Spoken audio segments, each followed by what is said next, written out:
Jadi kalau kemudian hari ini ada keputusan MK, ada pelanggaran etik, ada intervensi dari pihak luar, ada rekayasa hukum yang terjadi di MK, dilakukan oleh Mahkamah Konstitusi itu sendiri, ini menunjukkan mereka-mereka ini adalah orang-orang yang tidak paham sejarah dan tidak mau menghormati proses dari reformasi ke demokrasi yang menghilangkan atau menelan banyak nyawa.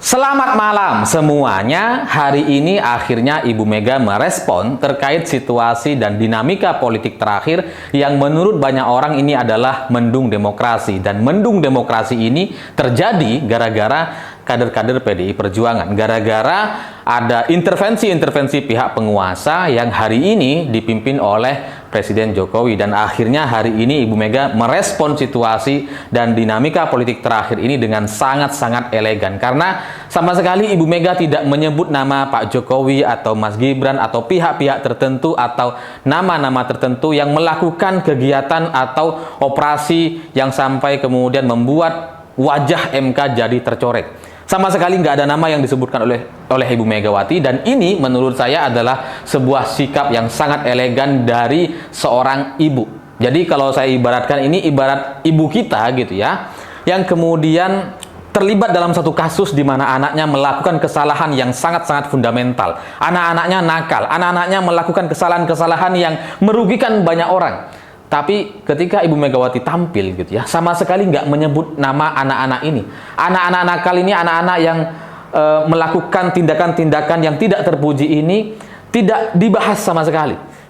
Seorang ibu itu fokus kepada permasalahan yang terjadi hari ini, yaitu permasalahan yang terjadi di MK. Karena keputusan MK yang baru saja dibacakan itu memang sudah sangat-sangat jelas menyatakan bahwa terjadi adanya intervensi dari pihak luar, yang ini kemudian membuat produk hukum yang dihasilkan itu adalah produk hukum dari hasil manipulasi karena terjadi intervensi dari pihak-pihak luar. Bahwa kemudian setelah itu produk hukumnya atau keputusannya itu bersifat final dan mengikat dan tetap bisa digunakan, iya gitu ya, itu silahkan saja, itu proses yang harus kita hormati bersama-sama. Tapi proses manipulasi dan intervensi dari pihak penguasa yang dicurigai itu dilakukan oleh keluarga Pak Jokowi sendiri atau dari sekeliling istana gitu ya, ini kemudian yang menjadi fokus pembahasan yang disampaikan oleh Ibu Megawati. Jadi Ibu Mega tampil dengan sangat bijaksana membahas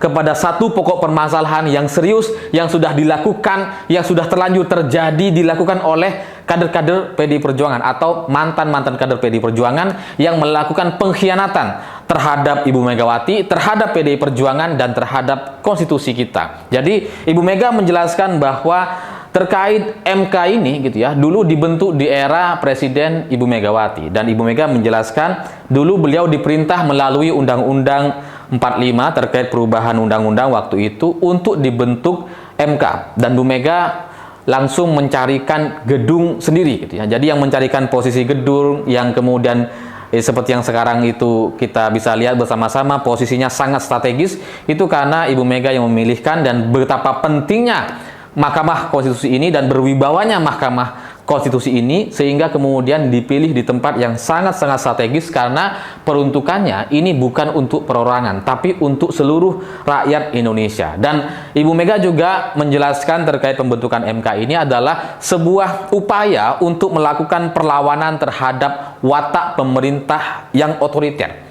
Jadi pemerintah itu cenderung punya watak yang otoriter, apalagi waktu itu kita baru selesai dari rezim Soeharto yang sangat-sangat otoriter. Makanya kemudian tercetuslah, dibentuklah Mahkamah Konstitusi. Tapi ternyata setelah era demokrasi seperti sekarang, Mahkamah Konstitusi yang dibentuk di era Ibu Megawati malah justru digunakan untuk kepentingan keluarga. Mahkamah Konstitusi yang seharusnya menjadi satu bentuk perlawanan terhadap watak pemerintah yang otoriter malah digunakan oleh pemerintah itu sendiri untuk bertindak sewenang-wenang dan otoriter. Jadi jelas ini sangat-sangat menyedihkan sekali, apalagi dua kelompok ini adalah orang yang sama-sama lahir di era atau dari PDI Perjuangan. Karena MK dan Pak Jokowi bisa dikatakan adalah dua kelompok yang sama-sama dilahirkan di era Ibu Megawati. Kalau kita lihat MK, prosesnya dibentuk di era Presiden Ibu Megawati, sementara Pak Jokowi ya muncul dilahirkan dari PDI Perjuangan.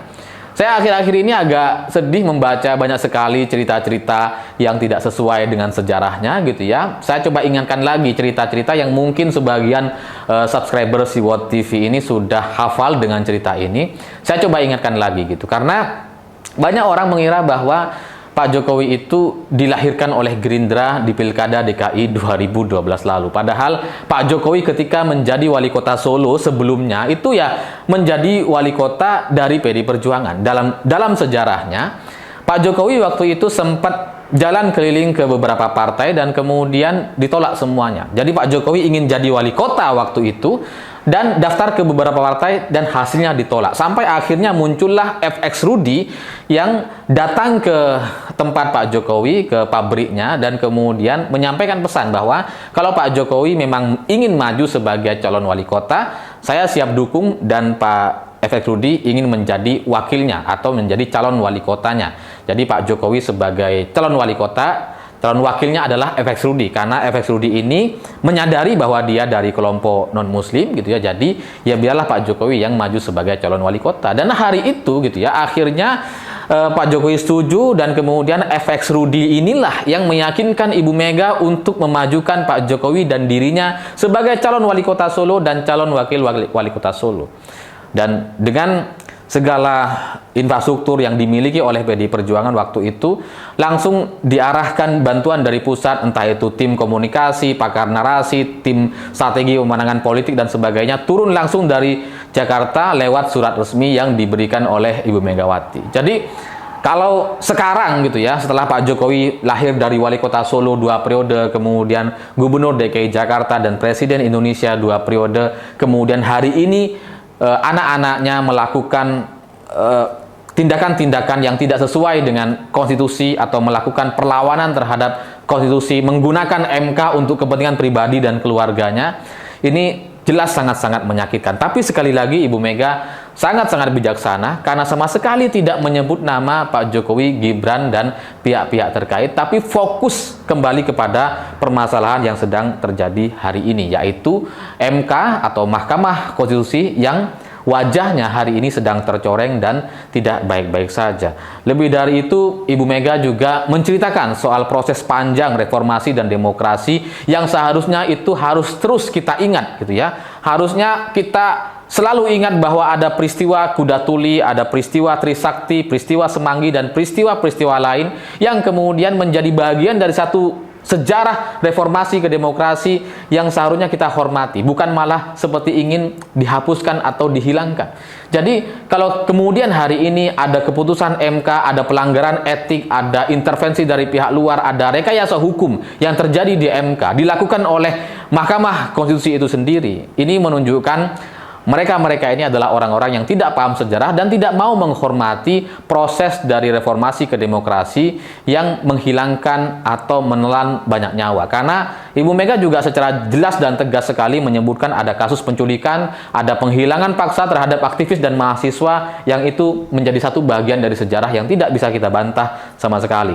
Jadi kalau sekarang kemudian ada terjadi permainan di MK, itu menunjukkan bahwa mereka nggak paham sejarah, mengabaikan kebenaran hakiki, sehingga mereka tega untuk melakukan rekayasa hukum yang seharusnya tidak pernah terjadi. Tapi untuk satu kasus ini, karena ini sudah terjadi, seharusnya ini menjadi satu pelajaran yang ke depan tidak boleh terjadi lagi. Jadi pernyataan dari Ibu Mega sangat-sangat luar biasa elegan, sangat bijaksana, karena tidak memainkan drama-drama dan fokus kepada permasalahan yang sedang terjadi dan dihadapi oleh bangsa Indonesia. Ibu Mega berpesan untuk kita semua untuk terus menggenggam semangat reformasi, berani untuk bersuara, dan jangan ada lagi intimidasi atau ditakut-takuti seperti di era rezim Soeharto dulu. Selanjutnya, selebihnya Pak Ibu Mega meminta kita semua untuk mengawal demokrasi yang jujur untuk Indonesia. Jadi pernyataan-pernyataannya sangat sangat elegan, sangat bijaksana, fokus kepada permasalahan dan tidak memainkan emosi-emosi yang mungkin membuat beberapa orang akan jadi melakukan tindakan-tindakan yang di luar batas gitu. Jadi ya Ibu Mega berhasil untuk merespon dengan sangat tenang hari ini, dan semoga Indonesia ke depan, demokrasi di negara kita masih bisa kita kawal, masih bisa kita selamatkan dari rezim otoriter, dari upaya-upaya untuk melakukan penghancuran demokrasi. Dan selanjutnya bagi saya, kalau saya adalah Anwar Usman, kalau saya adalah paman dari Gibran, kalau saya adalah ipar dari Pak Jokowi, kalau hari ini saya mendengar pidato Ibu Megawati, maka nampaknya Anwar Usman tidak bisa duduk tenang hari ini sebagai Hakim MK. Ya memang dia sudah dipecat dari Ketua Hakim MK, tapi masih menjadi Hakim MK. Jadi kalau melihat pernyataan begitu jelas dan tegas, detail sekali dari sikap yang disampaikan oleh Ibu Megawati, semestinya Anwar Usman tidak tidur dengan nyenyak malam ini gitu, karena api perlawanan sudah terlanjur dinyalakan. Maka kasus ini harus dibuka lebih detail dan lebih jelas lagi terkait upaya intervensi, siapa yang melakukan dan apa yang kemudian membuat hakim-hakim MK itu memutuskan di luar batasnya. Ini harus diperjelas gitu. Apakah terjadi suap? Apakah ada yang bayar? Apakah ada tekanan? Apakah ada ancaman? Apakah ada intervensi dari pihak penguasa? Dan kalau memang itu ada, siapa yang melakukan?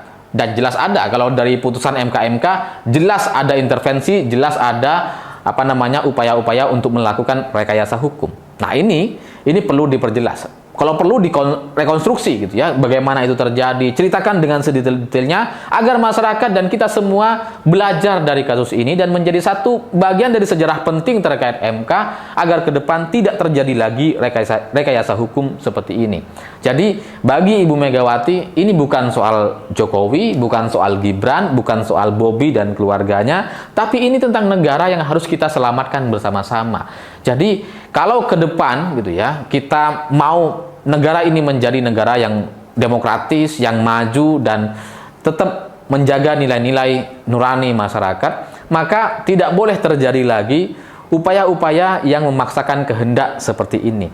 Jadi ya kita harus menghormati Mahkamah Konstitusi dan aturan-aturan yang sudah ada itu dengan sepenuhnya, dengan sempurna, bukan malah menggunakannya untuk kepentingan pribadi dan pihak-pihak keluarganya. Jadi ya saya memahami bagaimana perasaan Ibu Mega gitu ya. Beliau yang melahirkan MK, beliau juga yang melahirkan satu nama politisi bernama Jokowi, tapi hari ini keduanya kemudian digunakan bersama-sama untuk melanggengkan kekuasaan atau untuk melanggengkan sesuatu yang seharusnya tidak pernah terjadi di negara kita. Jadi memang sangat berat sekali bagi seorang Ibu Mega, tapi saya sebagai orang yang sebelumnya tidak terlalu peduli dengan politik, tapi akhir-akhir ini saya melihat bahwa satu langkah gerak dari PDI Perjuangan itu adalah langkah yang sangat-sangat bisa kita harapkan ya, karena PDI Perjuangan lah atau Ibu Megawati lah yang menolak perpanjangan 3 periode atau perpanjangan masa jabatan presiden, dan beliau taat kepada konstitusi dan hari ini kembali taat kepada konstitusi. Jadi PDI Perjuangan dan Ibu Megawati sangat-sangat bisa kita harapkan untuk terus mengawal negara ini menjadi negara yang lebih baik ke depan. Jadi ya saya berharap kita semua bisa mendoakan Ibu Mega agar sehat-sehat terus, agar diberikan kesehatan dan diberikan ketenangan agar negara kita ini menjadi negara yang lebih baik ke depan. Saya pikir itu. Terima kasih sudah menonton. Begitulah kura-kura.